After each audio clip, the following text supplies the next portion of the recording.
Welcome, folks. This is House Corrections and Institutions Committee. It is Tuesday, February 3rd. We're continuing our testimony. We have with us Christopher Willers, who is the founder of the Life Unit, Inc. and Georgia's Certified Forensic Peer Mentor. A lot of words, but I first was, I don't want to say introduced, sort of introduced, but I first became aware of Chris when he was on Zoom working with folks who were incarcerated down at the Springfield facility. And also started to read a little bit about his background and time of being incarcerated and the work that you've done. I thought it would be good for the committee to hear about your time while you were incarcerated, what changes you went through, and how that's carried you through when you re-entered the community and now working with folks incarcerated, as well as when they are re-entering the community. So I want to thank you for being willing to Zoom in today and take time out of your schedule to talk with us about your experience. So welcome. If you could also identify yourself for the record. Yes, thank you once again for the opportunity. Thank you to everyone in the room today. My name is Chris Willers, founder of Life Unit, Inc., a national organization, 501c3, that currently focuses its work in reentry, recovery, and intervention work inside and outside of prison walls. It's also a veteran-founded organization as well. We specialize in supporting our veterans as well. And I'm a certified peer specialist mentor, as well as a forensic peer mentor, as stated, for the Georgia Department of Behavioral Health and Developmental Disabilities, so certified through the state. I'm really interested in having this conversation. I would, if possible, I was going to request if I could show the screen or share the screen. Sure. Yeah. Awesome. And I sent the request, I believe. Okay, here we go.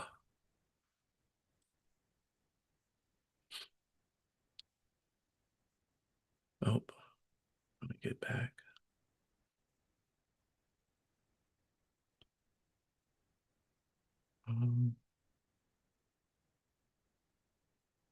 Okay, can you? I think you guys can. I'm freezing. Yeah, you're up. You're freezing. Freaking cold. It's hot. You can't. It's hot. It's hot. It's burning up there. Yeah. Well, It's not in the larger format. Okay, got you. All right. Let me see if I can. I mean, we can access it through our own webpage as well. Okay, if it's not. Not the video. Mhm. All right. I mean, you're up on a big screen. We can see it. Yeah, you're we good. can see it. I think you're good. Okay, cool. As long as you guys are good with it. So if possible, as we get into this, I'd like to go through the slides or whatnot or part of this presentation. And at any given time, if you guys want to stop me, if there's specific questions that you guys have that I may have not covered, please stop me. I would love to definitely answer those questions specifically. Chris, can you see us on the screen or not? I can see everyone in the room. Okay. Okay. Yep, I can see the gentleman waving to you as well. Yep. So if somebody waving. raises their hand, at least you'll be able to see it. Then I can call on them. Yep, sounds Okay. good. All right. Thank you, guys. So the first slide is just me explaining just my brief introduction. Outside of who I currently am today, I will tell you that in 2003, I was sentenced to 144 years in prison. It was my first time ever being in trouble. I was, never previously in any type of, had any interaction with the system. I was I could be deemed as a veteran of the United States Air Force at the time. I was active duty during 9/11, was an E3 out of basic, and essentially I got into a car one night with my cousin. I hold myself 100% accountable. He asked me to drive him to a restaurant, him and two of his friends that they robbed with a BB gun, and I ended up getting sentenced to 144 years, and that was the prison sentence. All suspended, but 19. In the Commonwealth of Virginia, where I was at, I had to do 85% of that as a first-time offender with nonviolent record. Nobody was physically harmed during the crime, but it's still a very serious offense. This would lead me to being introduced to the system immediately. Jail is one part of it. Jail is always what I kind of refer to as the beginning part of the journey that is a little bit easier because you're housed near your town, your city, etc. It's easier to be connected to people, but through my prison sentence, and because of the severity of the case, I would be sent to a level 4 prison yard immediately from the jail after sentencing and 2 weeks of what they call classification or receiving in the Commonwealth, which determines your security level, etc. Um, I always want to speak about the psychological shift that occurs when an individual's sentenced. Um, I've never gone on record and said that prisons don't need to exist. I understand wholeheartedly. I've been housed with people that will tell you they're not ready to go back into society, but I've also been housed with a multitude of individuals that probably, if there was an alternative way at sentencing, if there was something else suggested, we probably could have saved the Commonwealth a couple of dollars, in Virginia, and individuals probably would have had a chance to actually rehabilitate. Unfortunately, in a lot of prisons, it's more about warehousing than reform and programs. So the psychological shift for many of us when we're incarcerated in the Commonwealth of Virginia, um, the sudden, emotional feelings that we feel are not limited to the things that we can kind of identify as easily being felt through being sentenced to a prison or incarceration, like depression, anxiety, anger, separation from community and family, a multitude of different things. It's a sudden shift. And even if an individual is making the decision to involve himself in a situation that would cause him to be in prison, usually individuals aren't taking into consideration, the impact that it does have on a person mentally. Um, my experience while doing 144 years, I kind of ranged from one end of the spectrum to the other. I started off as a 19-year-old kid that started to lose himself mentally. Found myself in a system where programming wasn't readily offered at the time, back in 2003 when I first started my journey. And somebody that along the way eventually was able to get help, but that was after battling different types of mental health crises. And I'll get into some other things as well along the journey. Um, I do want to just note that nowadays, because of the things that have been implemented in the Commonwealth, there is hope when an individual goes into the system. The system's becoming less and less known in that Commonwealth or that place as warehousing, now geared towards programming. So people are seeing opportunities to rehabilitate. Loved ones are seeing opportunities for their loved ones to rehabilitate versus what it was back then, which bred an environment that was non-conducive. It was hostile, and just non-supportive. And it was both those ways, not just for those who were incarcerated, but also for the staff. Um, my journey while incarcerated too ranged from a level 4 all the way to a level 1, which is a minimal road camp. So I can speak to all experiences. I was incarcerated altogether for 16 years, 11 months. Um, Next, I'd just like to discuss, if there weren't any questions immediately, about the 144-year sentence or the impact on an individual's mind or long-term sentencing, is what happens to an individual's mind when they're in prison typically. A couple of things happen, and they happen to me. And prisonization is one of them, and it's the psychological adaptation required to survive, not just long-term confinement, but prison as a whole. When you're stepping into that environment, there's a certain expectation. It could be masculine driven, it could be whatever it is, but there's a lot of aggression, assertiveness, I call ill communication, all the things that you probably shouldn't have in an environment typically because individuals are unstable, they're battling certain things. And for me, this was the environment that I was introduced into. It wasn't something geared towards rehabilitation. It was something completely the opposite at first. One of the things also is when we speak about that hyper masculine identity that a lot of us pick up when I'm speaking about the men that are incarcerated, it's a guarded persona so we don't become victims on the inside. And oftentimes we bring that to the outside as well. And one of the reentry hurdles is chronic hypervigilance as well, which is something that we pick up on the inside. and that has a bunch of different symptoms attached to that. But a survival trait, just to constantly and always be observed or in a place of observation, but also the majority of us are stuck in what's called fight or flight in high levels of trauma. And most of the time, when we walk out of prison walls, we don't necessarily know or understand that we're mentally free, even though we physically walk on the other side of the gate. Mhm. This next slide, if I could, I wanted to play a video.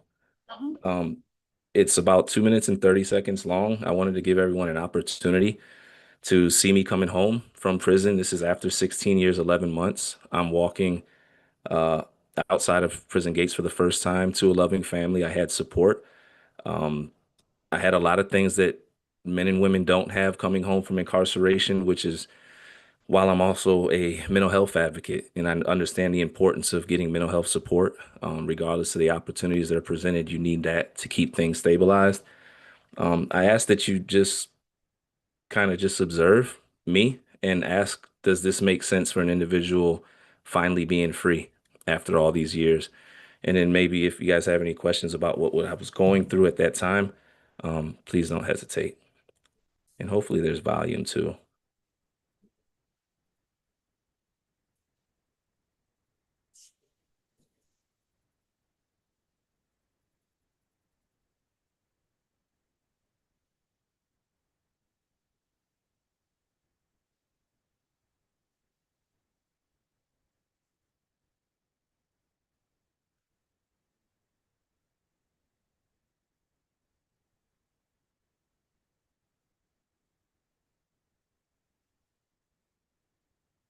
I'm going to stop it briefly right here. And within a few seconds, you're going to see hypervigilance kick in.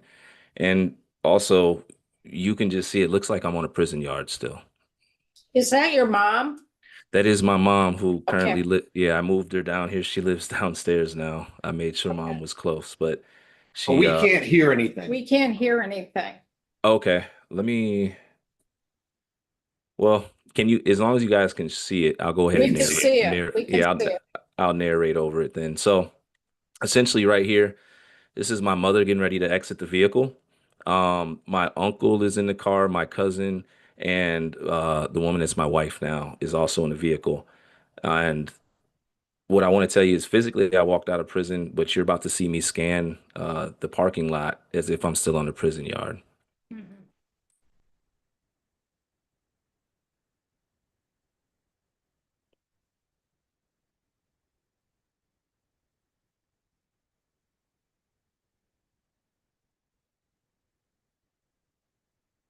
Did you guys see my face right there? Yes. Yeah. So I'll allow it to play through, but I'll speak over a couple of things.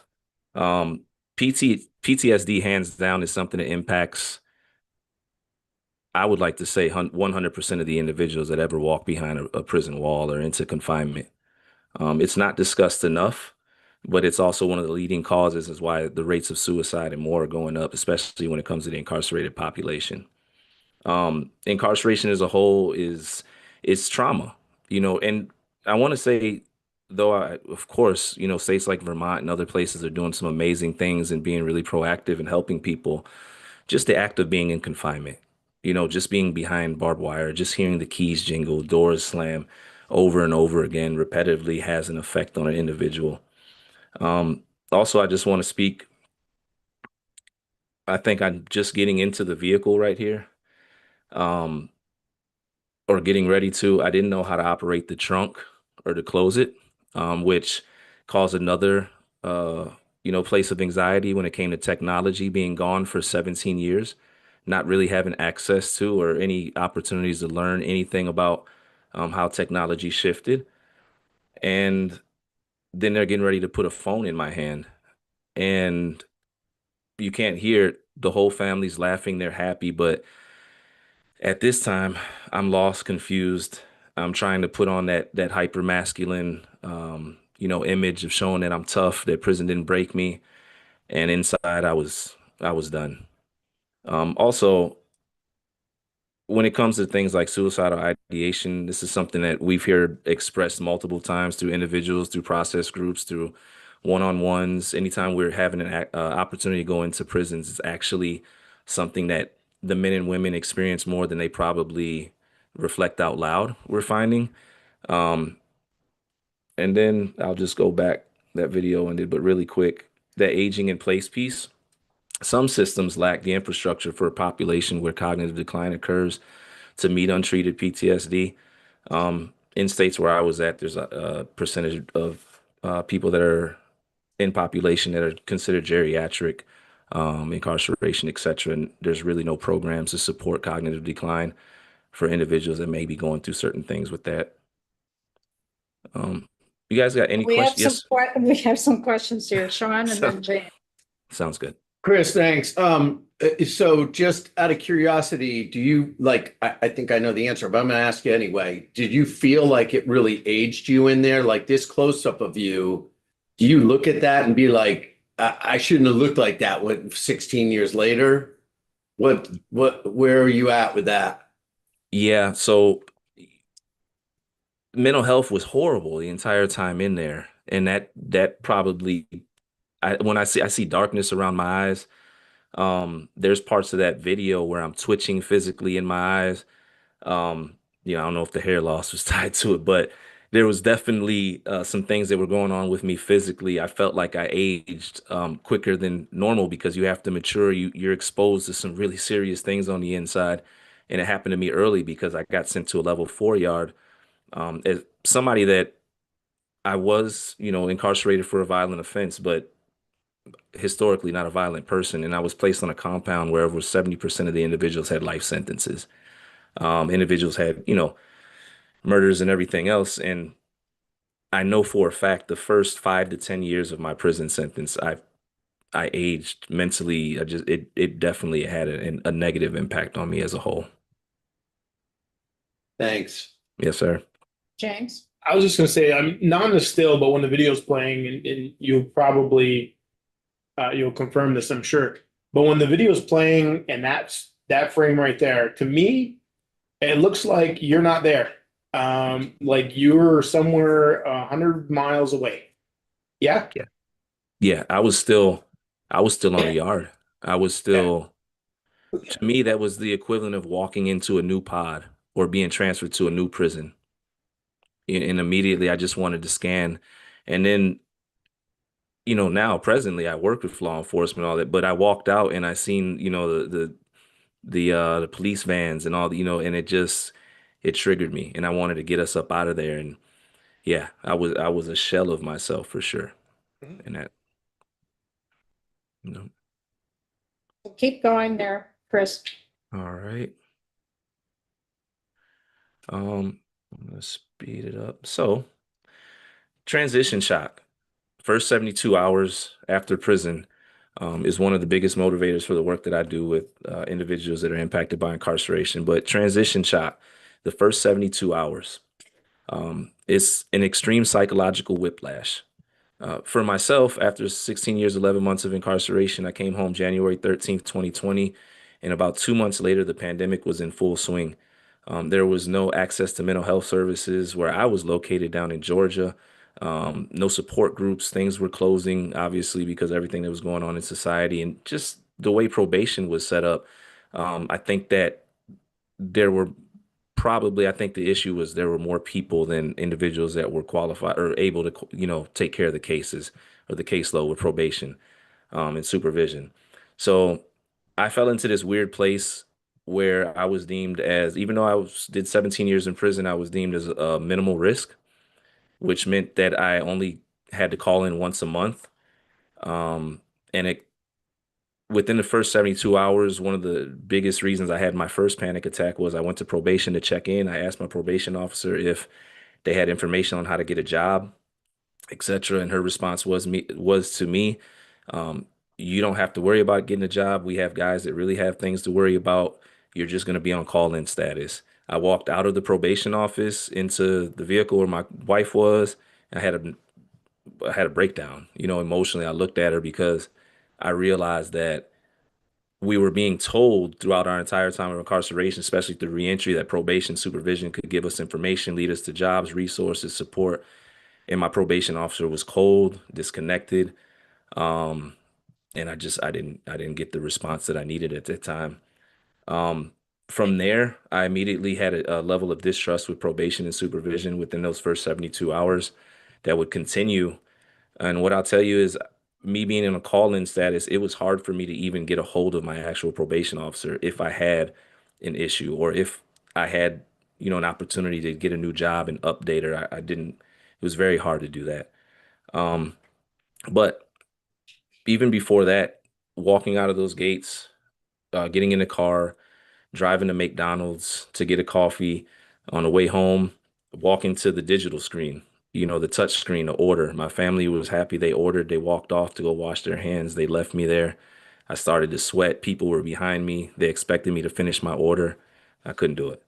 Um, so there was that initial shock with technology again that I was mentioning. But there's another thing that happens that doesn't get discussed enough, I don't think, and that's decisional atrophy. In prison, 100% of low-level decisions are dictated. Release triggers tend to be like choice overload things that happen in the environment, but we don't make decisions in prison. Everything is repetitive. And I think in a lot of situations that I see, unfortunately, it hinders an individual when it's time for them to come home. But it's not just decisional atrophy, it could be experience as well. You'll see some individuals coming home from prison, including myself. A flat tire could send them into a crisis or an anxiety attack or a panic attack, while the rest of society may have been dealing with something as normal as a flat tire forever. Somebody that's been gone for 10 years on the way to a job for the first time, or a probation meeting that gets a flat tire, it can spin them into a different place. And the data just says the first 72 hours are the most critical, yet many are released without a mental health bridge. I was really encouraged by some of the stuff that I've learned about Vermont there. It's different, and, not practiced in other states, and I wish it was, that you guys got going on. But there's no bridge for mental health support. There's no opportunity. Individuals typically that I work with, not just in the Commonwealth of Virginia, but throughout the country, that it's their responsibility to find insurance or support groups, mental health support, therapy, any of that. And typically, mental health support prior to release is minimal.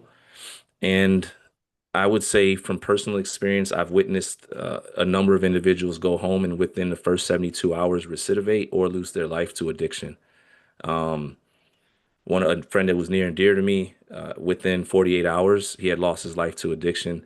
And I would say he was probably one of at least over 10, somewhere between 10 to 20 individuals that I know personally doing time with, went home, no addiction treatment prior to their release, may have struggled with other things, went home, tried to, practice, or use that substance or something different. And that was that. So the emphasis on the first 72 hours are extremely important. Um, Support ecosystem, which is extremely important, but a lot of individuals don't have it. A primary predictor that we've been seeing when it comes to individuals that are successful, stay home once they go home, are individuals that have family support. There are some states and commonwealths that support family interaction. There's that support programs that support interaction with their children. Some that make it harder. Um, but all in all, what we found is it's is a determining factor for an individual's success level if they have good family support. Turning points for individuals like stable relationships, redefine identity from ex-offender to husband, son, provider. When the opportunity is provided for an individual to have a relationship with family or establish some type of value beforehand, it helps them easier transition back into society. When I walked out prison gates, I did not see myself as a man or a free man. I still felt like a prisoner. I felt like that way for weeks, if not months. I felt like an ex-convict at best after that. That's all I would see myself at for the longest. And I needed to see myself as more, but I didn't have the opportunity to engage initially. And I had to learn that I was more than, my experience in prison.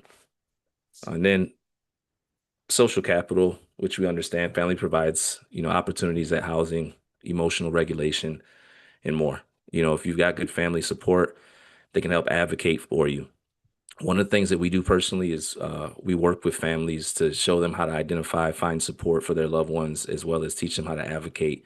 And our definition of advocate is just find programs, medical, mental health, etc., for the individual that they're attached to coming home.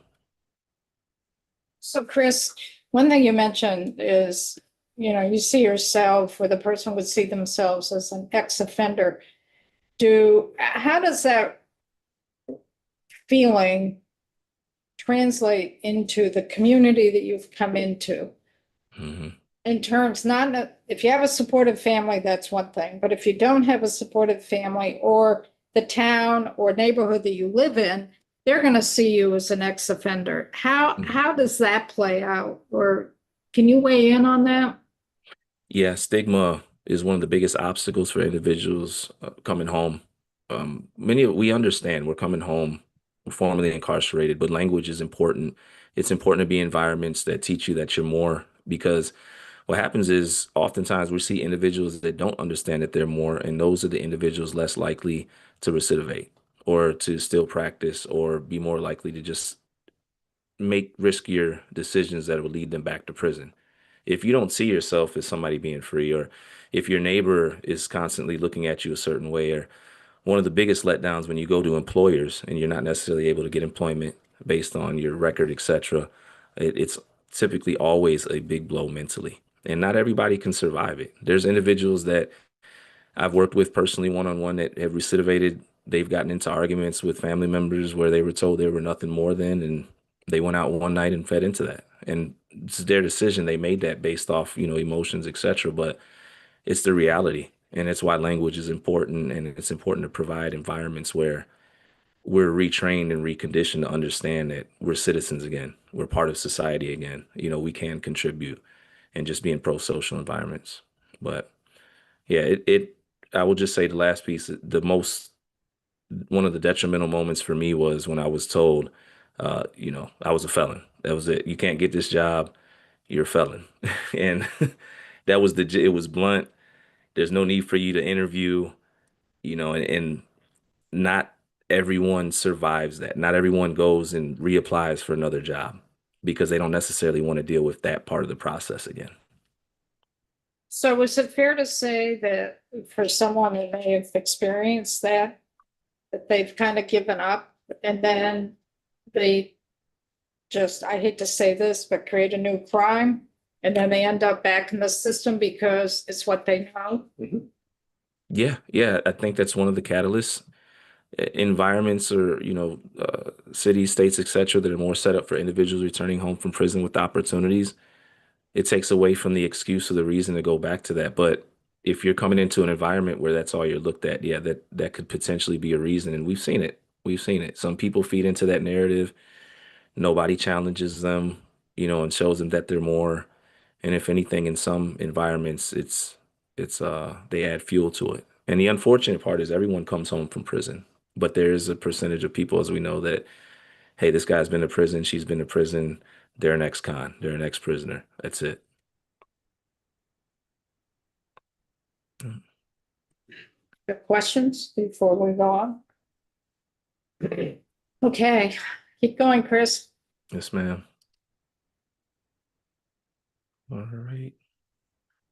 All right. So, there's a couple things. Systemic. Oops. Let me slide back really quick.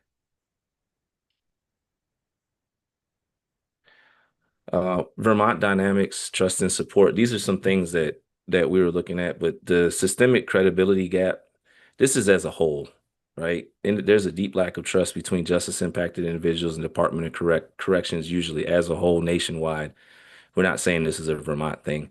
We're just saying typically, if you've been incarcerated, you don't necessarily trust the system because of just may of what you've been experienced, or may of what you've heard and haven't even experienced yet. And then there's a paradox that happens in a multitude of different places, which should be observed. And it's typically low risk individuals that have high level of anxiety, where that mental health isn't treated, that can cause a higher recidivation rate. We understand that certain crimes could cause for a higher level of supervision, but we also understand when we look at things nationally, that sometimes the individual that may have committed a petty larceny is supervised in the same way as somebody that came home after a murder charge, 20 years in prison. It just happens in some places. One thing that we've been able to offer in certain areas is requesting that support groups or peer-led support groups can serve as a bridge for probation check-ins and more for individuals that would be considered low risk. And we would cover their caseload, information, etc. But the next slide right here is you guys, I mean, comes to peer support. You guys know the importance of it in peer mentorship. It's something that's finally growing more and more in other places. But what we're seeing when we have the opportunity to go into institutions and prisons is that it's been a major game changer for peer mentorship. Individuals that are trained inside the institutions are one level of it because it gives them an opportunity to train for a professional position and to help on the inside of the institution, but also by partnering with peer-led or peer mentor-led support groups or organizations, excuse me. These opportunities typically help bridge that trust gap that we were speaking about. And the proven impact, if you guys have seen your state, but also just urban pilot programs show a 50% reduction in violence through a model for mental health and peer support. When you bring people in with lived experience that are qualified, not just anybody, but typically good things happen. Typically a narrative shift. Typically excuses get taken away versus somebody that may fortunately not have had that lived experience. And one of the other things that we know that's amazing you guys are already doing, and we've been able to partner and support Jess Smith with WMRJ and all that, but just the financial literacy partnership you guys do so far from what I've seen is just amazing. But teaching individuals how to be successful when it comes to financial literacy is key.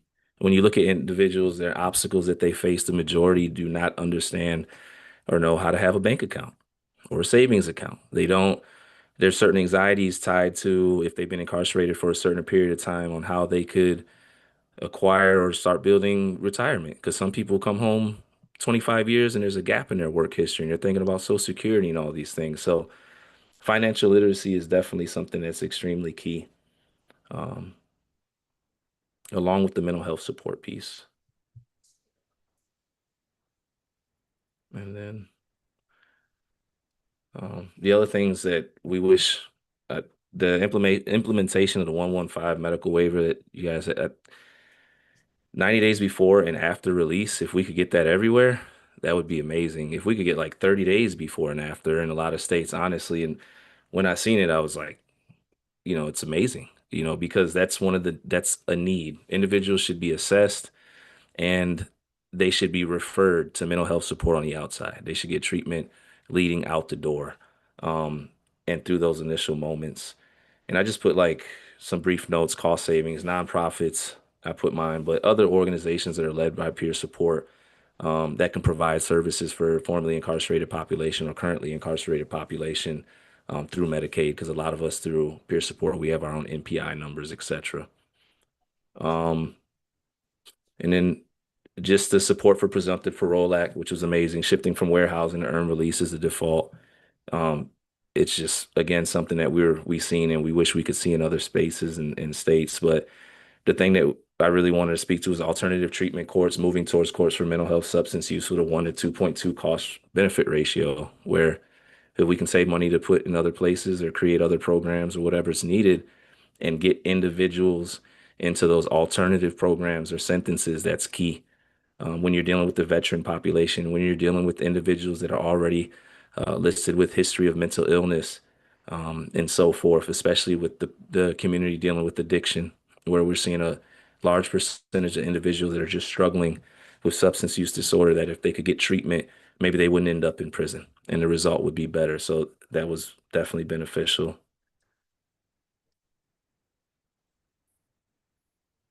And then just my conclusion to the piece was just that when it comes to cognitive reform, replacing criminal thinking patterns with pro-social problem solving, I've been fortunate enough to be in a few spaces. I was in Maine recently where one of the prisons, they don't have fences around it, and the guys get to go to work, in the community, and they might make more money than I do. I don't know. They do pretty well there, and it provides an opportunity, a sense of value, and they also have things like going to Walmart, which is amazing. It's simple, but it allows an individual to get back into the community briefly. They go on camping trips. So a big supporter in anything. It may not look like that, but anything that uh, allows an individual to step outside of criminal thinking patterns and become pro-social prior to release, not necessarily waiting to the moment of. And then just the emphasis on mental health initiatives, providing mental health support during and after. For me, we can provide anything. We can provide individuals with jobs walking out the door, housing walking out the door.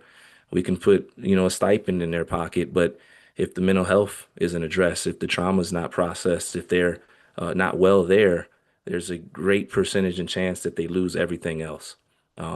We believe wholeheartedly that that's the foundation of an individual being able to stay free and stay, home and not recidivate.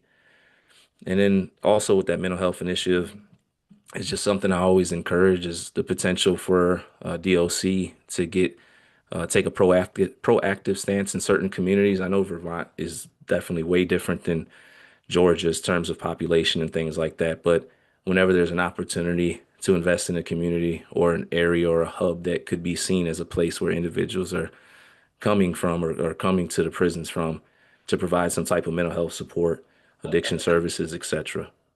And then just the conclusion, the story is proof of concept, radical accountability plus systemic support equals a contributing neighbor. And I just put that.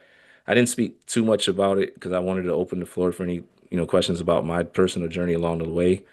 But because I advocated for myself initially not being able to find help because of it, finding programs nationally in different spaces online, because of family support, eventually I was able to what I call stabilize mentally and then start rebuilding.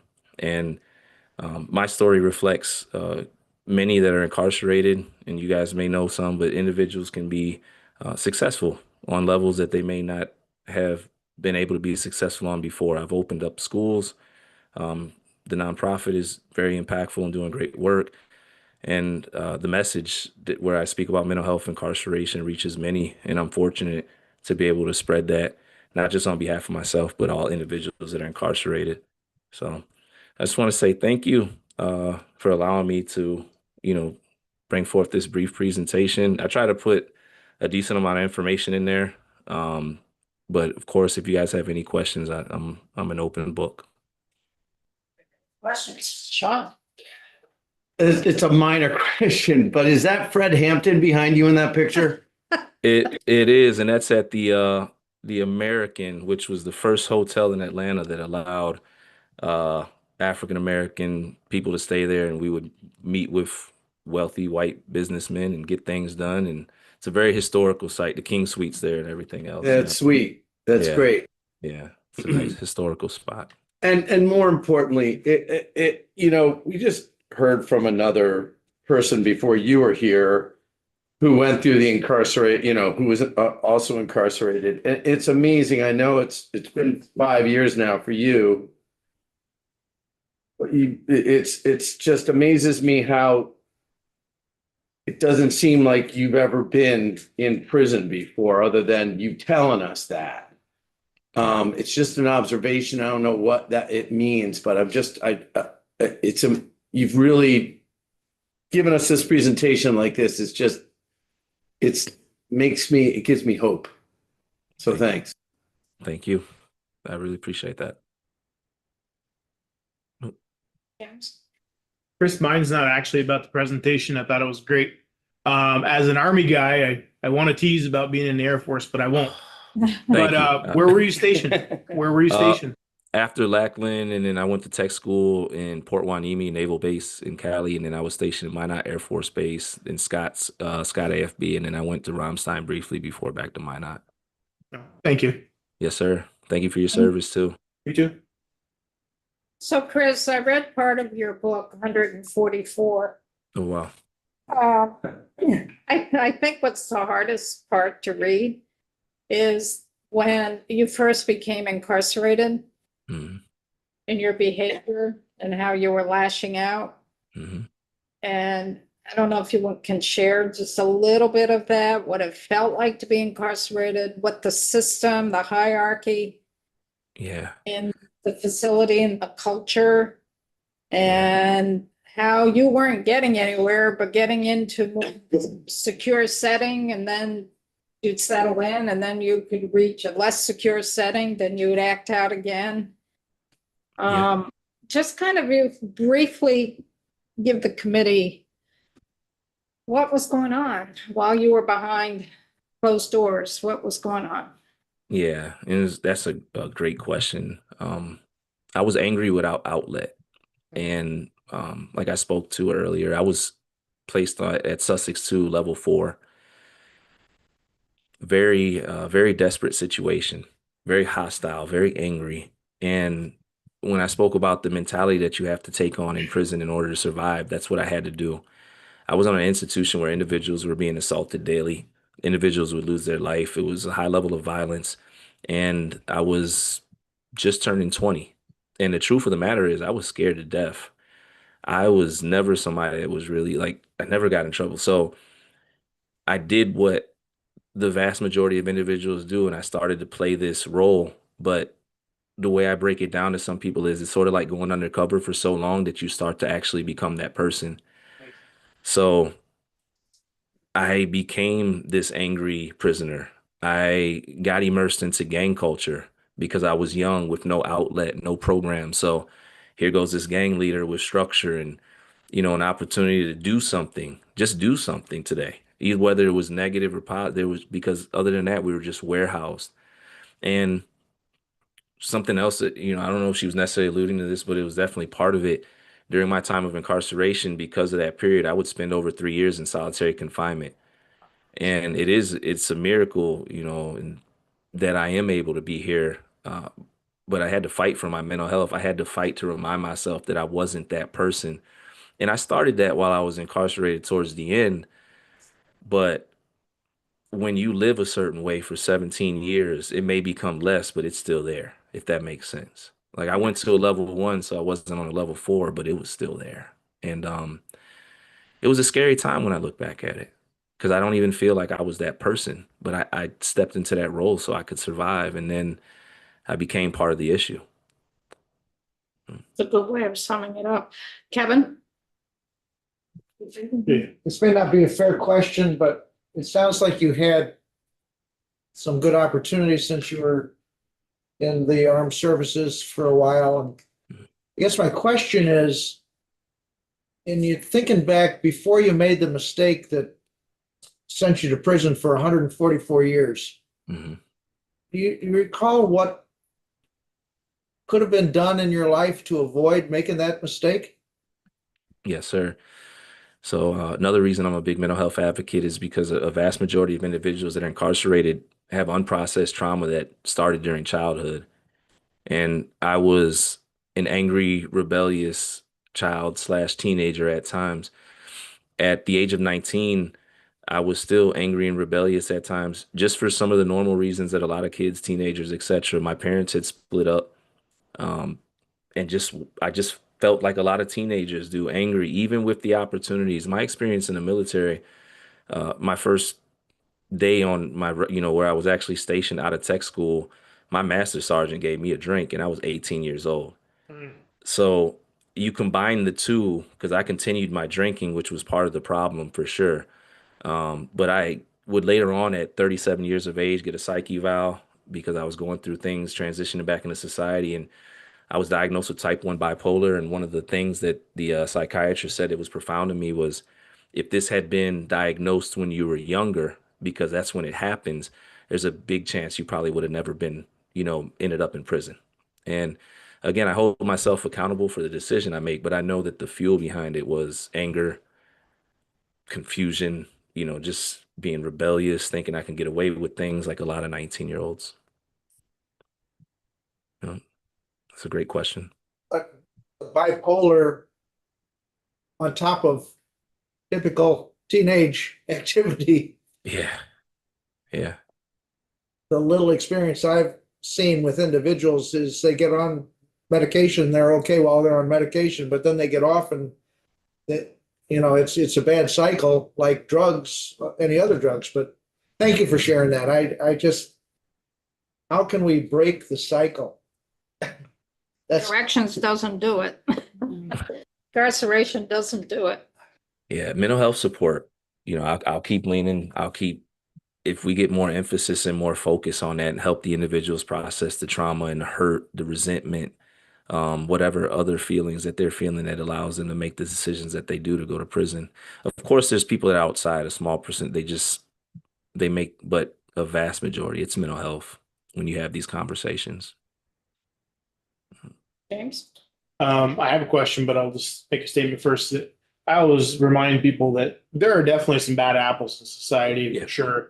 But a lot of people that get in trouble just made a bad decision at the wrong time. And I always like to remind people that many of us have made some of those same decisions and didn't get caught. Yeah. And, also different states, and I'm not advocating against states' rights, but 144 years in Virginia might have been a 8-year sentence somewhere else. So that's also hard to deal with, right? But what I was going to ask you was, so you mentioned getting involved in the gang and obviously structure and something to do.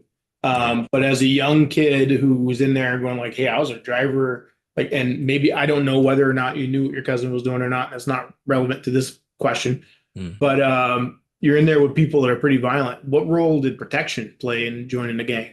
Oh, 100%. I'm from Chicago and I was locked up in Virginia, so that definitely played a role. I assessed the situation and the environment, and I was put in a situation where I was kind of forced to make a decision because me being from out of town, I was approached by some guys from another city just because that's the way the politics were there at the time.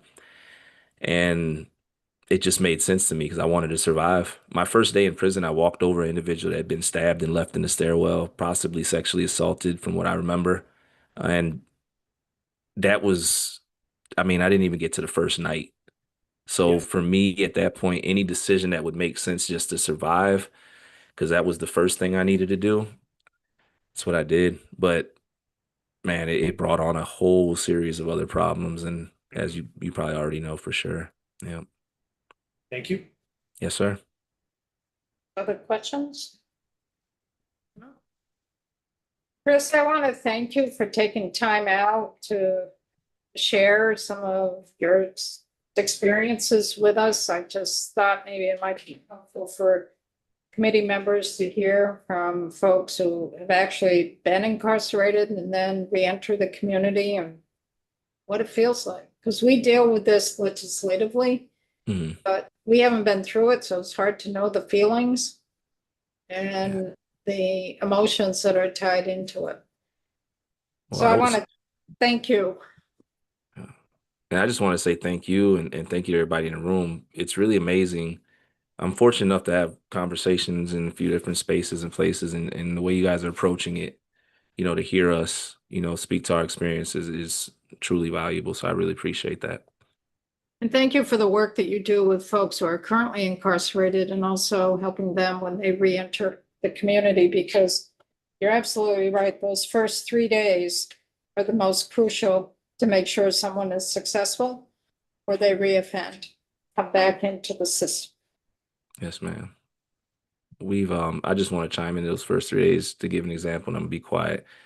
Just in the last month, January, for our 72-hour calls, individuals that went into crises within first 72 hours, we received 5 phone calls, either from the individual direct to our helpline or family members. So it's definitely very serious. Anything else before we finish up? Thank you so much, Chris, and thank you. Thank you, Chris. Thanks, Chris. Thank you, everyone. I really appreciate it. If we can support in any way, please don't hesitate to reach out to us. Great, thank you. All right. Thank you. Take care, everyone. You too. Anyone wants to read his book, I've got it. 44 years, it's a hard read. First half is a really hard read. I think he had 144 years for his first offense. Wow. Brutal. That's right. Ugh. I know, I feel like I've been beaten up. Testimony, Virginia. Yeah. No, I feel like, well, it's not like human services. Judiciary, it can be worse. It's pretty easy. Hillary. Hello. Hello, you're gonna help us figure out, we're gonna shift gears, we're gonna work on a bill. Go out, where are we here? 5:59 parole board. Now, we are at the stage and we have Mary Jane with us as well. We've heard testimony and we are at the stage that we need to have another draft made up because there's been recommendations and suggestions that have been made.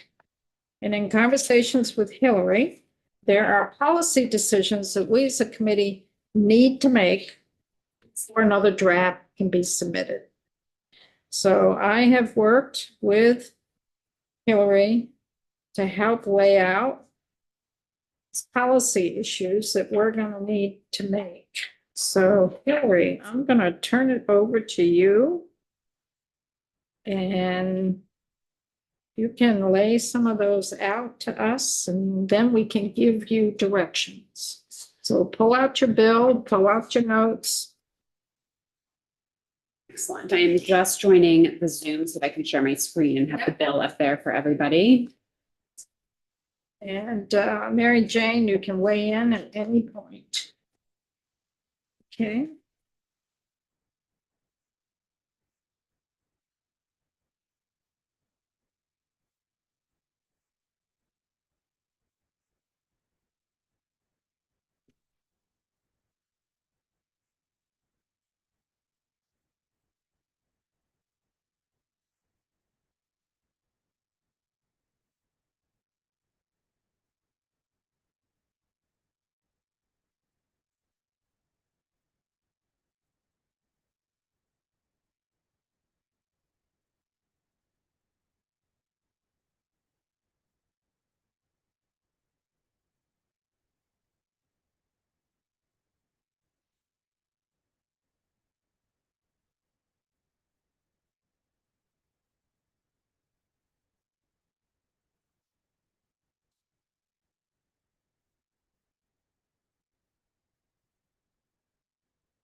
All right. So turn off the mic.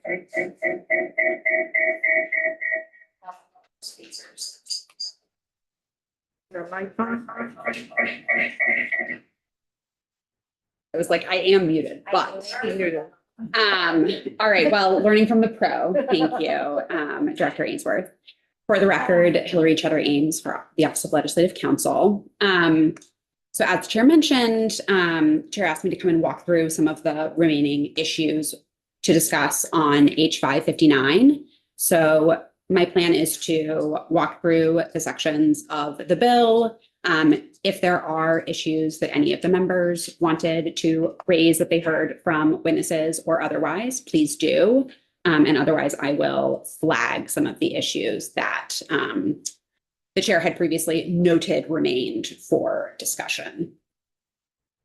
So on section 1, this is the section that discusses the powers and responsibilities of the DOC commissioner related to parole, and snipped from the bill in these 3 asterisks are a number of other roles that the DOC commissioner has related to parole, but the bill would add this 6th one that relates to providing training for the parole board.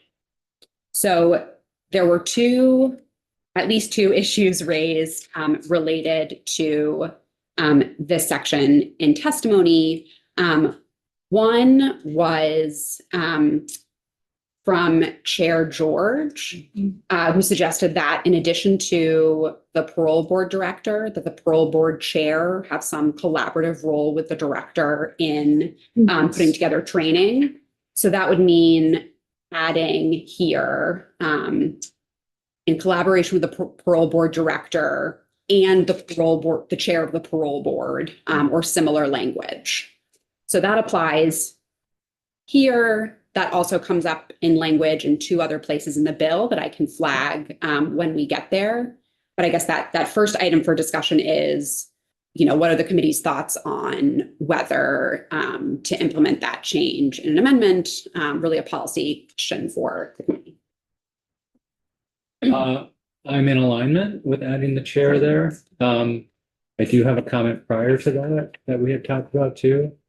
And I don't know if we're doing the bigger question of should this be the commissioner of DOC or the AHS secretary? Because that was. Sorry, human services as well. So, I mean, that's the section 1 title, that divesting this from DOC and having it its own sort of line item with AHS. So, but to your direct question, absolutely, the chair. Excellent. Before turning to the kind of bigger question, does anyone have different thoughts related to adding the chair of the board to a role along with the director in training?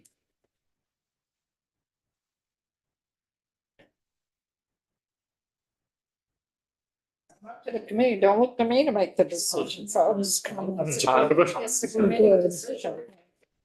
Excellent. Clear direction from everyone. We love to see it. I don't have a question on Yes. the word related to, because I have a note here that Mary Jane indicated that their decisions are evidence-based, more so than related to making determinations of parole, criminogenic behavior. Topics related to. And my note, and Mary Jane, correct me if I'm wrong, but it's not so much related to, it's based on evidence. So I don't know if related is the correct word, it may be. Well, I've got striking making determinations of parole altogether. Yeah, I've got that too.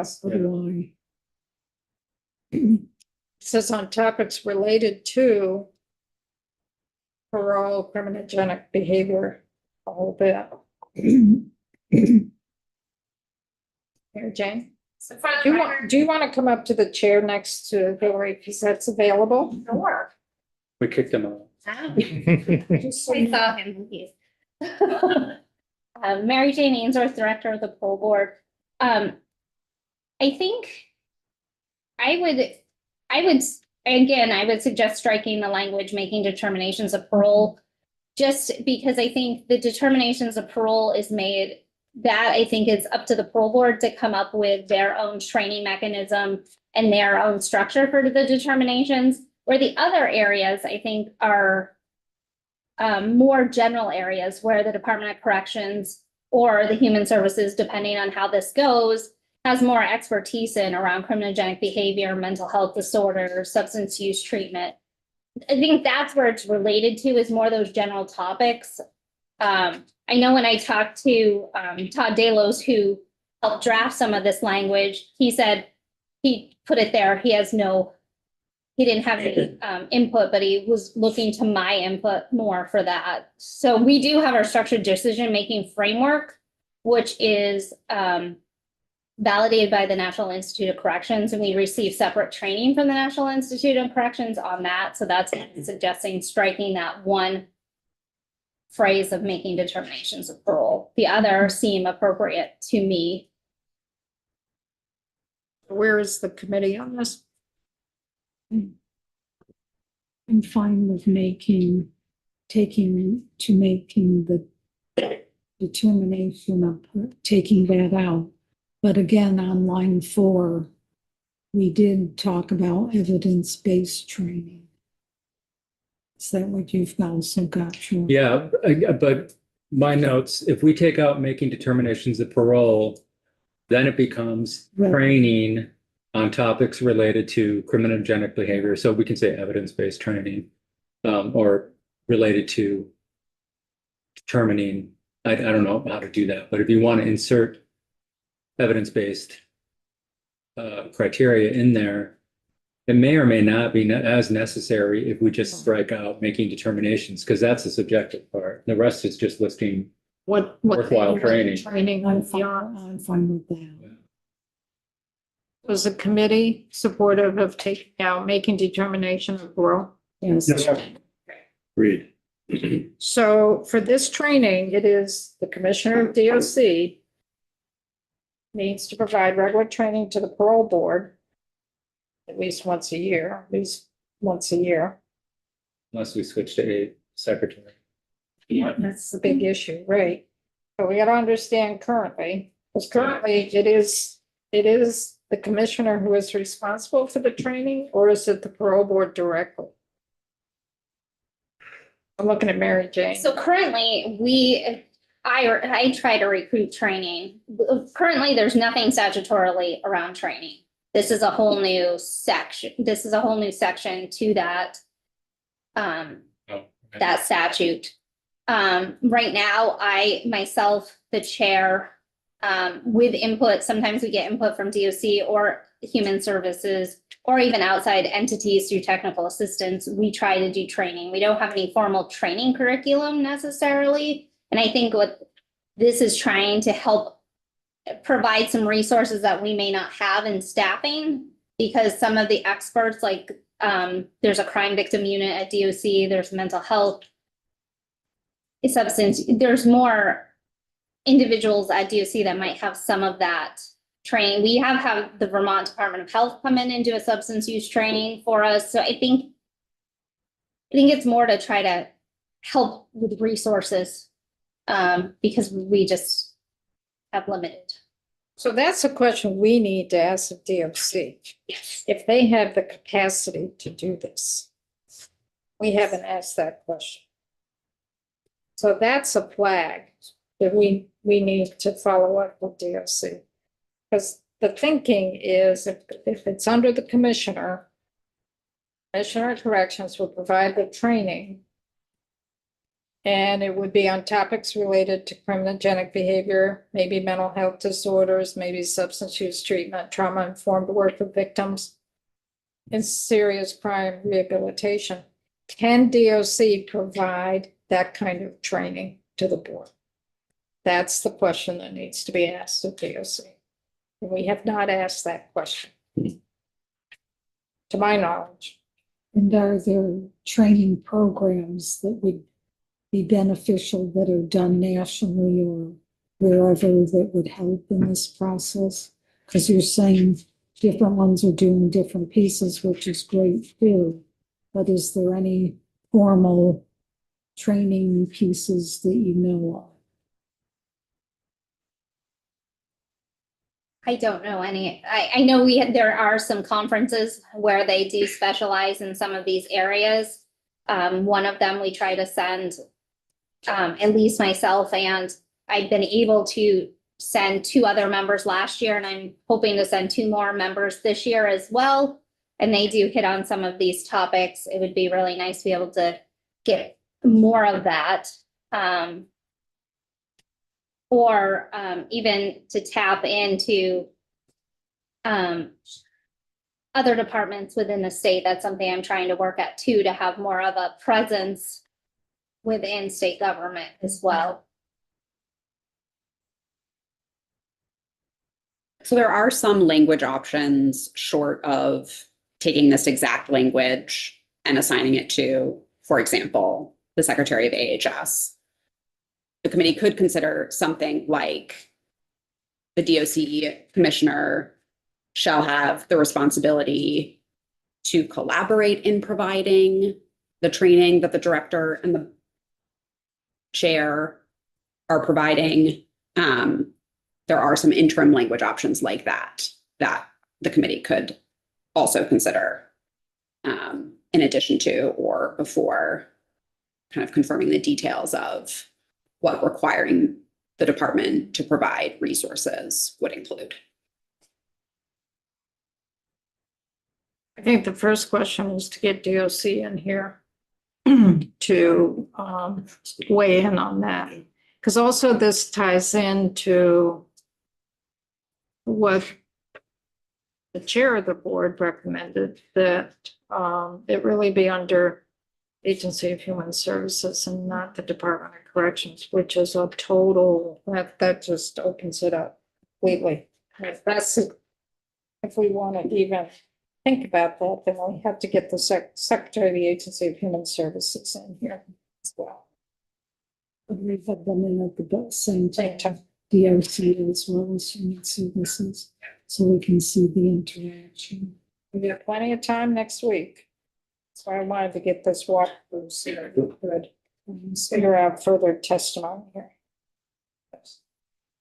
So for purposes of the amendment that I believe I am preparing for Friday, the changes I have for section 1 are to add, and the chair of the parole board to the director to provide training, and to remove on page 2, lines 2 and 3, making determinations of parole. At this point. This point. That can all change. More amendments are indeed possible. Still- That gives me good direction for the start. Exactly. Was there anything else that the committee wanted to discuss on section 1? All right, moving on to section 2. I'll turn to the committee first. Were there any issues on your lists? There was For a section 2. Line 10, not more than 3 terms. And then the next, it says expire annually. Initial terms may be less than 3 years. And I had it underlined, but I'm not sure if there was a suggestion made or not. Line 10, Right, line 10, at the end of it, not more than and into 11, 3 terms shall expire annually, and then initial terms may be less than 3 years. And I just had it underlined. I think there were some questions about it. I've got the current chair suggesting that this might be a decision for the governor, perhaps upon recommendation of the chair. Right. He's unsure at all if we need limits. Yeah, that testimony from the 22nd, I thought that, yeah, that we did not, but that's on line 12 though. Yeah, Okay. I'm on line 12 too. I'm not necessarily. But I think the line 10, 11 language, my interpretation is that's the intent of that is to make sure that you don't have 3 people expired at the same time, No, I understand. which makes sense. Yes, I think there were 2 issues raised in this little section. One is what Representative Hedrick was referring to, which was a suggestion that the governor, to add a requirement that the governor consult with or consider input from the parole board director and parole board or the parole board chair in appointing parole board members. And I flagged that I wanted to look into whether there were any limitations on a bill's ability to do that. And I checked with some of our other Ledge Council folks who deal with appointment powers more regularly. And at least from the perspective of, do laws exist that already require something like this? The answer is yes.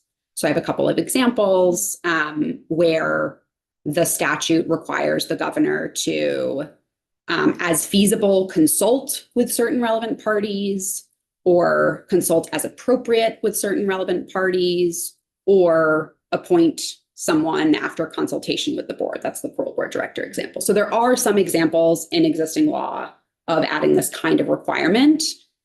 Certainly a policy decision for the committee whether to require something like that.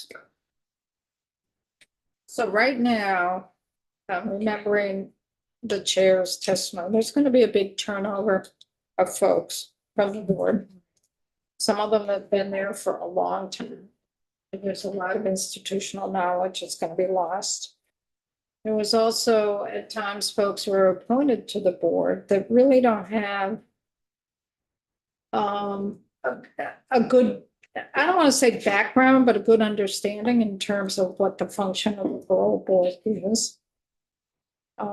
So that's what's facing the board. So where are the folks on some thought of the director or the chair of the board and the governor about them being able to weigh in with the governor, or the governor reach out to them to consult them in terms of what skills, what areas of expertise are needed on the board when there's an opening. Where are folks on this? I'd say that's a good plan to have them Yeah. working together. I'm fine with that to the extent that it's not written as whereby they have some sort of override on appointment, which I don't think they could anyway. No, that's the Senate. And you would think as a matter of course, whether it's in statute or not, that you would hope that happens. One would hope. Well, this puts it in statute. This puts it in law that there will be a consultation. Do members of the board have to be approved by the Senate, or is it just the chair? No, all members do. All members of the board have to be approved by the Senate. So there's a legislative weigh-in. There's a gubernatorial weigh-in, but there's no weigh-in at this point from the parole board itself. And there's no weigh-in from DOC to weigh in on it either. Put that on the table for folks to process. So where are we?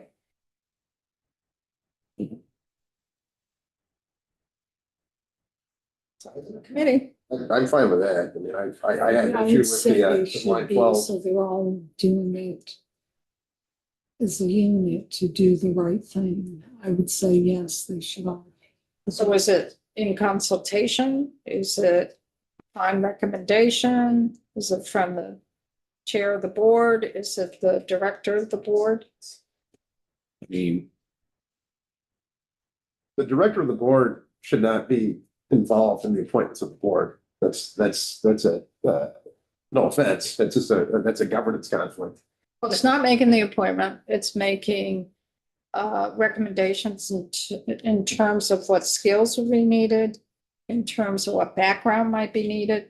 It's not making a recommendation on the person itself. It's what skills are needed for the board. Irregardless, that would be like in a city manager form of government, city manager making recommendations for who should run for council.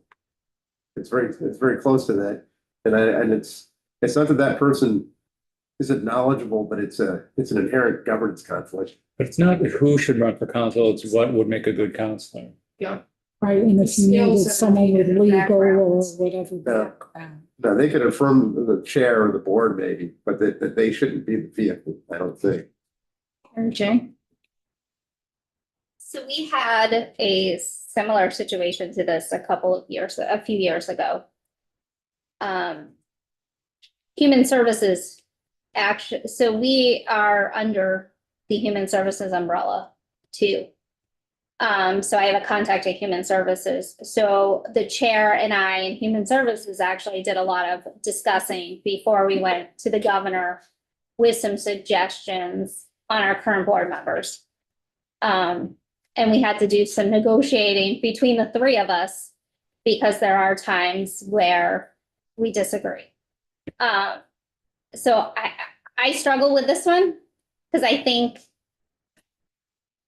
if there's an applicant pool, like the last few, other than this chair vacancy, it has gone out for posting through the state government career website, and we've had resumes submitted, and we've been able to look at those resumes, potentially talk to folks who are interested to gauge it, and then provide names to the governor's office, which has been very helpful to have that kind of posting. So I was looking at other boards to see how they recruit. I don't know if you've got any really clear on how, because it seems like every board recruits differently. Like I was looking at the labor board and they have like an extensive process they go to before names get up to the governor and so forth. But I found that way of putting it out, posting it and getting input to be very helpful. Because then we are getting interest from community members, versus just potentially folks that may have reached out to the governor's office. So the board posts the position. In conjunction with the governor's office, we worked with the appointments, the person who's responsible for appointments at the governor's office. They got the list of names. They gave us the resumes. And we reviewed them, talked to some folks, and then gave our input to the governor's office. And that was done just basically as an agreement among you folks. Yes. So there's nothing, but you found that it was helpful? I found it was very helpful because then we could vet, and I would think it would be helpful from the governor's office standpoint a little bit too, to have some kind of vetting process beforehand. And then if they have names, I think it's, because making sure somebody has some expertise is very helpful, especially in this field, because it's such a complicated and there's a high due process and a person's liberty at stake, to make sure that we have somebody who is familiar with the whole process. It's a quasi judicial board. Exactly. So I'm hearing two potential versions. One is, well, maybe three. One is specifying, and they're not mutually exclusive. You could have some combination of these, but one is specifying something about the process. So requiring a public posting or requiring that after posting, applicants be shared with some designated individuals at the parole board. A second version is some role from either the parole board director and or the chair to provide input about the skills required or areas of experience required. So kind of weighing in to provide input about the kind of candidate that should be chosen. And then the third is, I think, without saying a lot about the specific procedure, saying that the governor should consult with either the director or chair about the candidates themselves. So there's kind of specify more about the procedure, about how it should go, that it should be public. There is have the chair or director weigh in about the kind of candidate that should be searched for. And then there is have the chair and or director weigh in on the applicants themselves. So is the committee favoring any of those directions or none or a fourth? And if so, we can also touch on whether it should be the director and or the chair. Can I add one more thing? I think it's also important to know, just came to me, the makeup of the current board. Because if you have a vacancy, where is your expertise currently? Like, you don't want, I wouldn't want a board that is all law enforcement officers.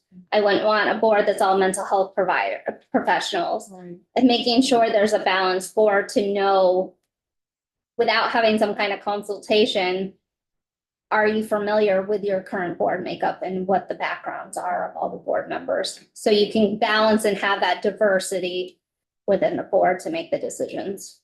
Your thoughts on getting that in there? Yes, I think it's possible to include something like that apart from a consultation with the governor. So if you look at page 2, lines 18 through 19, can you see when I highlight? No, we didn't get the down. Right. Works out. Current makeup of the board, current. Yes, so you can, the committee could consider requiring that when the governor is appointing members, Did. that the governor shall give consideration right now it says, shall give consideration as far as practicable to geographic representation of the state. If the committee were interested in adding some kind of experience area or knowledge diversity requirement, you Well, could as it add that relates to the here. current makeup of the board, Mhm. specifically to Mary Jane's point. Yeah, so I will get better over time at throwing out possible language for you on the fly. But that would look something like, and shall give consideration as far as practicable to geographic representation of the state and diversity of experience in light of, current board makeup. Right. That in better statutory language, but that's the kind of thing that could be captured there. Yes, for it. So, We're still back at the original question. right. I mean, we've got the qualifications. I think we can agree that there should be a mechanism to get out there what skills they're looking for or knowledge or experience. The question is, does the governor consult with the executive director or the chair of the board? Or does the board submit some names to the governor? Or if the governor has the names, do they pass those names past the board for them to weigh in? I like the last option personally. What that is, She just said it. but the board doesn't, Like they pass through the board first. somebody else said that. The names pass through the board first. Yeah, yes. Doesn't mean I'm right, but I like the idea. Like names and resumes. Right. I guess I don't have a strong feeling one way or the other, frankly. So the higher level question, should there be some communication between the board and the governor's office about the appointments? Yes. Okay, Agreed. that's one step. You hope that those are, you know, the board is informed by the director. But then the next question is, when does that occur? Does that occur when the position is posted? And who posts the position? Is it the board that posts the position or is it the fifth floor? I did it, I contacted personnel with permission from the fifth floor. And was it this current administration or previous administrations, or have you been through a few administrations? It was with this current administration. I've only served under this current administration, but it was under different individuals who've been in the responsible for the appointments have done it differently. And I'm not sure, there's a new person in for appointments and I'm not sure how it's gonna go this time. And also when it's time for reappointment, I don't know if there's, I don't know, I don't want to go down this, I don't know if I should go down this rabbit hole of, is it the same kind of process if somebody's up for reappointment? And do we look at applicants or is it that, I don't know. Because generally what's happened is somebody will express their intent to seek reappointment or they will express their intent to not seek reappointment. And so at times we've given input, regarding that. Can I ask a question? That input, can you think of times in both cases where somebody expressed an indication to seek reappointment and you were like, oh, or like, oh yeah, absolutely, hope you do, right? And did that get conveyed to the governor? Yeah, we conveyed it to the governor. In both directions? In both directions. And in one of those cases, there was a split divide between myself and the chair. About whether or not they should stay or go? Yep. Okay. This is messy. It's very messy. May I ask one more question? It's like all our people. Where there was a split divide, Adventure boat. where is it luxurious enough to know that there was an applicant that you both agreed on? Or were you literally gonna be short? No, it was not a case of being short or not. It was a case of, What's height have to do with it? it was a case of, I did not say that. we disagreed whether one person should be reappointed or not. Right, but I mean, you didn't have someone to fill the position. That's what I meant. No, we didn't know if we had somebody to fill the position or The not person was gonna be reappointed or not. before we got to that point. Okay, So there's two different processes here, right? It's, And the first process is ascertaining reappointment. And if that process leads to a vacancy, then you engage the vacancy filling process protocol. If that ascertain of whether or not a reappointment is going to be sought leads to everybody in agreement that reappointment was a good idea, I think we should defer to the reappointment and not engage the search process. You gotta have both parties. You gotta have the director and chair on board. Right, and then I guess ultimately it's left up to I don't think there's anything preventing the chair and the director, right? To say to the governor, we're split on this, and then let the governor make a decision. That can still inform the That can governor's still decision. inform it, It's yeah. either no, yes, or split. So we let that play out. Then the governor makes a decision as to whether or not there's going to be a vacancy based on that, and then there's a criteria for, Filling the vacancy. it's possible to do this. It's a if A equals B, then engage with C sort of thing. But separately, going back to line 12, what's up with the term limit thing? Where are people on that? We're not there yet. We're Oh, trying to figure out We what the haven't. process will be when there is a vacancy. Kind of figured out what the process is for reappointment, right? Ultimately, it's gonna be the governor. It's ultimately, right, They're gonna the Take recommendation. their advice from you, and it's either gonna be double yes, double no, or split. So who gives a recommendation in general to the governor? Is it the executive director or is it the chair? Or is it both and they're in conflict? Should it be both or should it be one or the other?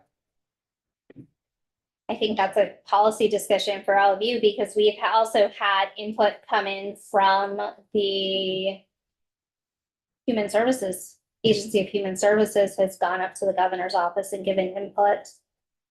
We've had external individuals report their input as well that had led to a non-reappointment.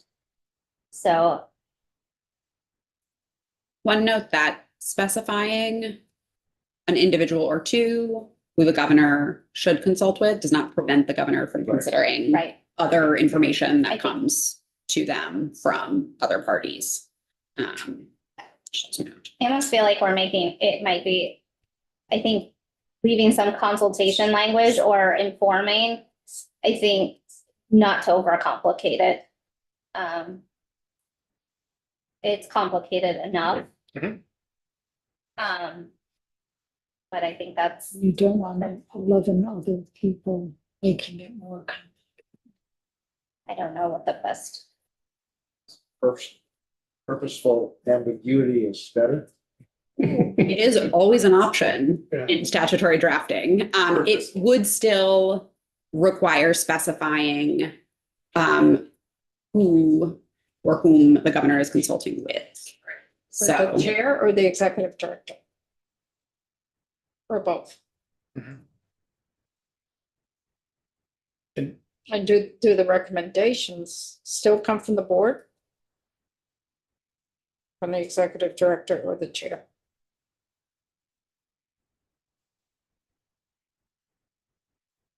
James? I mean, saying that we think he should consult with the executive director and the chair isn't complicated. The governor has the right to say yes or no to anybody's recommendation. A person off the street can say, hey, I think Johnny Be Good should be the person. And they're like, hey, well, that's a better suggestion than the executive director. He has it like, so just saying that you're consulting with them doesn't mean anything. But I if we're writing the language, I would say it should be both. You know, not that way, both are asked, their opinions are both sought. So he can consider them versus just saying one or the other or leaving it neither. So. I'm fine with it.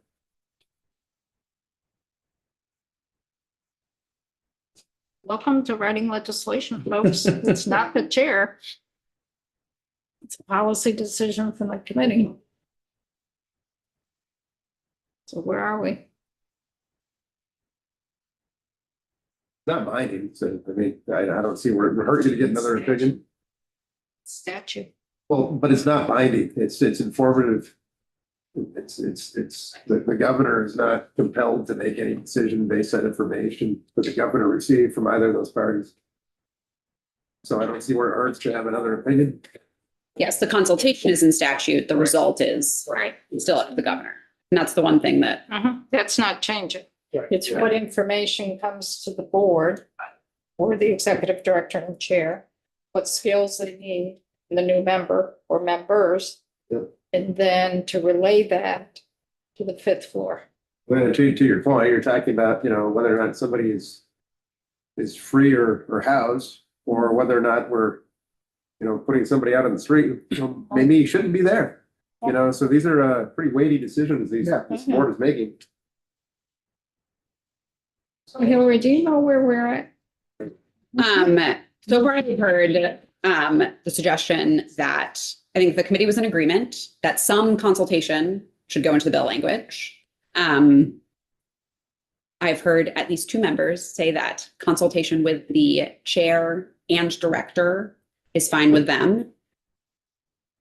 are there any contrary indications from the committee, or does that proposal,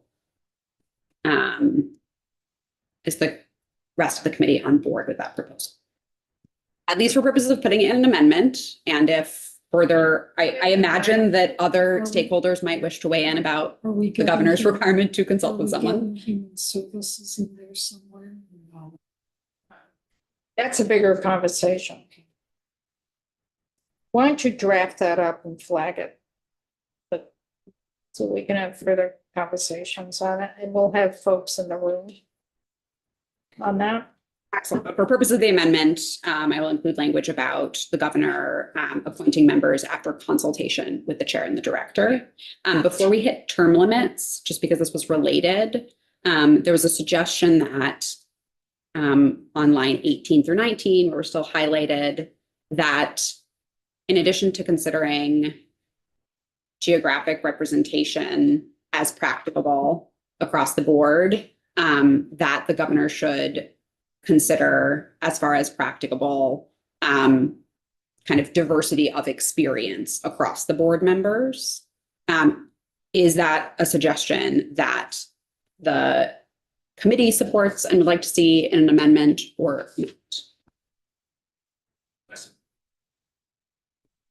not? Yeah. I don't have a problem with that. Yeah, why not? I'm with you, Troy. Thank you. I mean, it makes sense. And again, I can propose specific language in the amendment, and when we walk through it, if the committee has tweaks or changes its mind, entirely the committee's prerogative. Never know with It this. shouldn't be sitting before a monolith, you know? So those are the two changes that I have so far for the amendment in section 2. The other issue that was brought up in section 2 was on line 12. Currently, the bill reads, no member shall serve more than 2 consecutive terms. I think the committee heard testimony and has had discussion about whether there should be any limit or whether the limit should be 2, 3, or 4. What are the committee's current thoughts on this policy question? It is entirely up to you. I can appreciate what Mary Jane brought to the table about encouraging turnover and diversity on the board. Also, the impact that any given governor's philosophy might have on this every election cycle. I don't know what my answer is. I don't think consecutive of 2 terms is, that to me feels too few. I don't know if it's 3, if it's 4, if it's none. I don't know what the remedy is, but I can appreciate the need to maintain diversity on the board. If it becomes 2. Yeah. Yeah, I don't support any term limits. You might have a truly superlative member who, and by definition, if they're there that long, they're gonna go through numerous administrations getting reappointed. Okay, so if there's a philosophical issue that's not okay with an administration, they're just not gonna be there. That and the general environment that we find ourselves in, there aren't a litany of people qualified in the very specific disciplines kicking around and getting to serve on boards. Little unwilling. Well, the pay is good. Well, compared to maybe a municipal board. Zero. Compared to here. 0. So to be clear, you want to strike that sentence. I Just keep it the way it is. There's no term limit. Yeah, No, that's an addition. Currently, there's no term limit. The language on line 12, that's underlined, is proposed new language. yeah, I would kill it. I would concur with that. So, Not gonna fight him. Hmm? Not gonna fight him. so we get rid of term limit. Love There is it. no term limit. Yeah. Okay, made the bill shorter. It's a shame if you did have a change in administration and their philosophy is that different, and they had a problem, they would definitely, Yeah, that's self-correcting. yeah. Per turnover than only quasi judicial boards. Mhm. I did some research on the quasi judicial boards in Vermont, and our turnover is half of most of the others. Most of the other boards are 6-year terms. I found that very interesting that the parole board is a 3-year term, where The majority, like the labor board, the human services board and other boards are 6-year boards. Interesting. 6 years. is- 6-year term. That's a long That's a appointment. long time when you're dealing with someone's life. Yes, it is. That's what I was thinking. As soon as you said that, I was like, I wonder if it's because of the not that those other boards are not very important and stressful, because they are. Yeah. But this is, I think, to me, a next level thing, but maybe not. I mean, that's how I feel about it. It takes at least a year, I think. I would put that it takes at least a year for a parole board member to get fully comfortable in what they're doing. Troy's got his hand up. With an eye on time, No, I think there's one, again, unless the committee has Well- further. top of page 3, we're getting rid of something that we haven't decided on. That was previously in there. This reflects, unless the committee is rethinking, creating 7 regular members as opposed to 5 or 2 alternates, the strike through on the top of page 3 is just to make sure that there is no other reference to alternates. Right. If there will be no more alternates. If we're going to all regular members, we don't want the statute to otherwise talk about alternate members, which is what is happening on lines 2 through 4 of page 3. With an eye on time, and also anyone can stop me at any point, on page 3, line 16, just wanted to note that this is the second of 3 places where the committee directed that training should be designated by the parole board director with the chair or in collaboration with the chair. So the amendment will reflect that change on page 3, line 16. And the third of 3 is on page 4, line 10.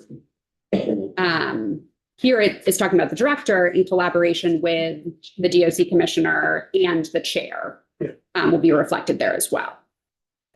So unless the committee has other items, I think the one other outstanding issue that had come up was whether to provide that the parole board shall be responsible for submission of an annual budget to the governor. I've got one thing. before we go. Yes. If you go back to page 3, 16, Yes.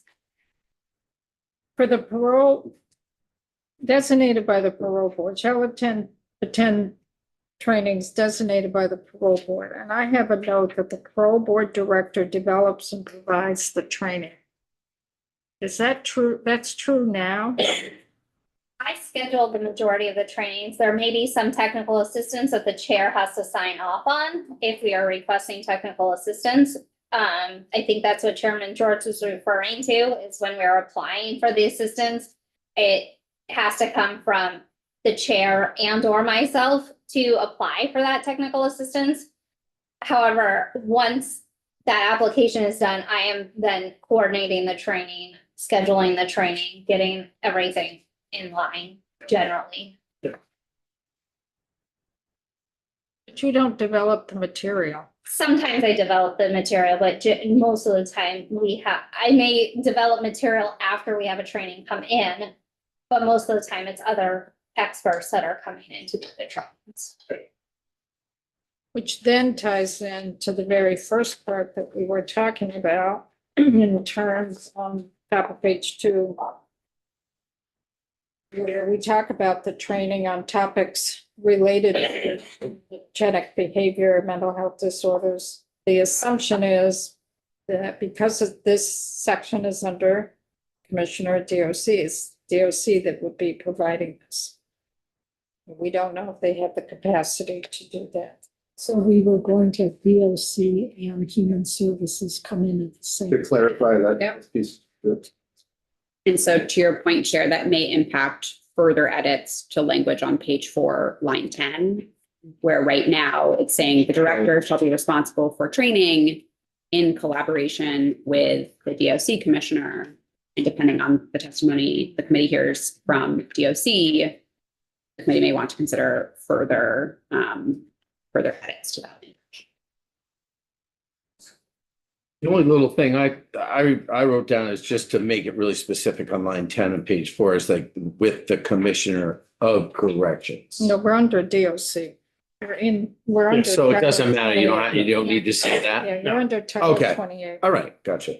I think if the committee made other changes to specify some role for the AHS secretary, maybe then it would be important to specify. But you don't- I think okay. as written, Oh, yeah. it's not likely to be confusing, but that doesn't mean we cannot. Just for me, that's all. So there was also something that I flagged in terms of the legal support of the parole boards. Mhm. This is from the Attorney General's office, which is also the same person. Is it the same person that also represents DOC? Or is it the AG's office in general? So currently, it's the Assistant Attorney General who supervises the DOC litigation unit, who is assigned to the parole board's litigation. They represent both sides? Yes, they That's problematic. yes, they try to stay neutral, but they supervise the attorneys who do DOC's litigation. That's not good. Well, and It's the fox garden, the hen house. well, and if you'd like a little further information, I know we're short on time. We found out recently that the Attorney General's office is, according to their policies, they're not supposed to be representing quasi judicial boards. We don't have So representation. we shouldn't be represented by them. However, there are no funds because the $25,000 was taken out to fill gaps in the FY 27 budget. Haven't 25,000 taken. out of our line item out of us to fill offsets. Sorry. So we right now have no funding to try, now that the Attorney General's like, oh, we have attorneys who could possibly contract because we keep some on contract. We have no funding to contract. You got a whopping 25 grand for legal counsel? That's what was found between AHS and Department of Corrections. I don't buy for- a whole lot of legal counsel. Right, we had the money, we put it out to bid, got no response, and because we had no response, it was taken away in this budget year, and it's continued to be taken away for next budget year. How can your board, that deals with folks, whether they should reenter the community or not from an incarcerative setting, operate without legal backup? We can't. What you do? We have, right now, we have an Assistant Attorney General, and they're staying with us. Till July. Well, I don't know when they're pulling out, as of right now, because there's no money, they are continuing. This is not Do good. you have them at all the hearings? No, we do not have any legal counsel at any hearings. This is. So not- when do you interface with them? We interface with them with policy issues, and when litigation comes, they litigate all suits against the board. My position on this, it's just mine, is that it's a big enough one that we should have. I know the boss already has this plan probably, but the attorney generals should come in and talk about that along with DOC, et cetera. And, that's a longer conversation than 2 minutes, that's for sure, to figure that huge issue Yeah, out. that's- I put it on the table. No, I'm saying I'm agreeing that that's a huge one. Bigger than a lot of the other issues in this bill. So DOC, Human Services, and the Attorney General's Mhm. office. And how long has it been this way? For years or just? For years, Well, you shared, we've shared an attorney for years. right, You're and about to now the have- funding has gone away. No, I understand the sharing is what I was. So at the end of June, you're gonna have nothing. So until our last Assistant Attorney General, who has now moved on, she is the General Counsel of DOC. She raised this issue regarding the conflict and has really pushed forward and still continues to push forward in still assisting us to try to get that conflict counsel. I think she was here the other day, right? Lori has been here. Yeah, yes. Lori. Well, that then feeds into the big issue, should you have a separate line item in the budget and not be under DOC, which then leads into a bigger issue of more pressure on your budget and that you need more administrative staff. Because some of the help does come from DOC.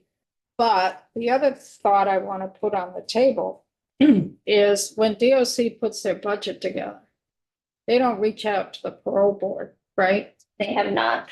And we could make a requirement that DOC reaches out to the parole board in their budget formulation. Think it needs Because to be on the right now table. they don't. If we keep them under DOC. Because they have to present, you're part of a division within DOC, I'm sorry, it's like any other divisions in DOC, like their work offender program or their, any treatment program they may have. I just started doing quarterly budget reviews the last quarters. But that doesn't mean you've weighed in with DOC in terms of what your budget requirements are for the fiscal year. So when they present their budget to the governor in the fall, parole board's included in that budget, but DOC's had no conversation with the parole board as to their needs. It's not good. So I'd like to flag that issue too. So those are some issues, maybe Hillary, you kind of grapple with some language. And Yes, for purposes of amendment, I think I have clear direction on the items that we specifically agreed on. So that was providing that the director and the chair of the parole board are charged with training in those 3 places, removing making determinations of parole, adding a requirement that the governor consult with the chair and director, and adding some diversity in board knowledge the governor has to consider as practicable in appointing board members, and then removing any term limit language. So I will reflect those in an amendment, and I believe the chair has scheduled that for discussion again on Friday morning. So you will have that in advance of Friday morning. And I'll mark with yellow where things are changing so you can easily see what's happening. And then highlight what we've just been talking about. exactly. Will we have time this week to have human services or DOC run with them in prior to I'd like them to be here when the new draft is presented. I don't know if it will be possible. That's when they need. That would be great. the prior to Friday so that they know what we're, and then they can come on Friday. We've got enough time. It's pretty stacked. The schedule's pretty stacked. Maybe one thing you could do, Hillary, is when you have a new draft, to send that to would it be to Todd at the AG's office? Or who? I think he's been taking the lead on this. Todd usually is my first point of contact. And then, Haley and the commissioner at DOC. I could say the secretary of the Agency of Human Services, but I don't know if that would even get on her radar. Who is the legislative liaison for Agency of Human Services? Brendan? Brendan? What you sent it? It used to be Shyla. Remember Oh, Shyla? the shadow was great. There's a legislative liaison for. No, it's Brandon.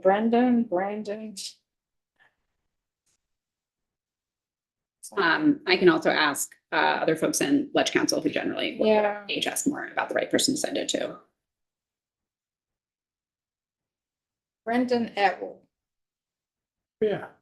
Brendan Atwood. He is the Director of Policy and Program Integration for the Agency of Human Services Secretary's Office. So I would send it to him, Brendan Atwood. I will send once I've drafted and editing takes a look, I will send it to you, Chair, just to confirm, and then that I have approval, and then I'll send it to those folks. I will have you back, and hopefully some of those folks Friday after the floor. Which hopefully is more timely this week. Well, if she gets up, I'm walking out. Oh, that wasn't the primary impediment. I won't get into that. Yes.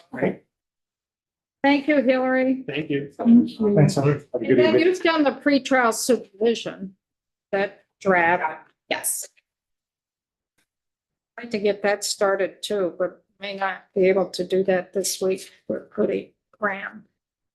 Maybe next week, first thing, next week. Tate sent an invite to at least save some time, so it's on my calendar for next week, but a bit earlier. Right. Could you also reach out to Meredith or Eric? Which one, or you, which one could have a conversation on recidivism? What is in current law, what the practices in some way? I think it's probably more Meredith. Michelle's handling the Meredith and current, Michelle. there's a bill in House Judiciary on recidivism, which started as a recidivism definition, and I think is being amended to be a little bit more about data tracking. Wow. The committee here, because this is sort of new to everyone, is the background of the current law in terms of how recidivism is defined. And Michelle really worked with Senator Sears and the Council of State Governments on this, because that's where that language came from. I will check with Michelle, and one of us will be the right person to talk about. That's one, Michelle, because she worked, this definition has been in place, I think, for 6 years, 7 years. Maybe a little And you longer. mean the DOC definition of recidivism? Because that was all done with the Council of State Governments. And Senator Sears worked on that. So Michelle would have been integral to that.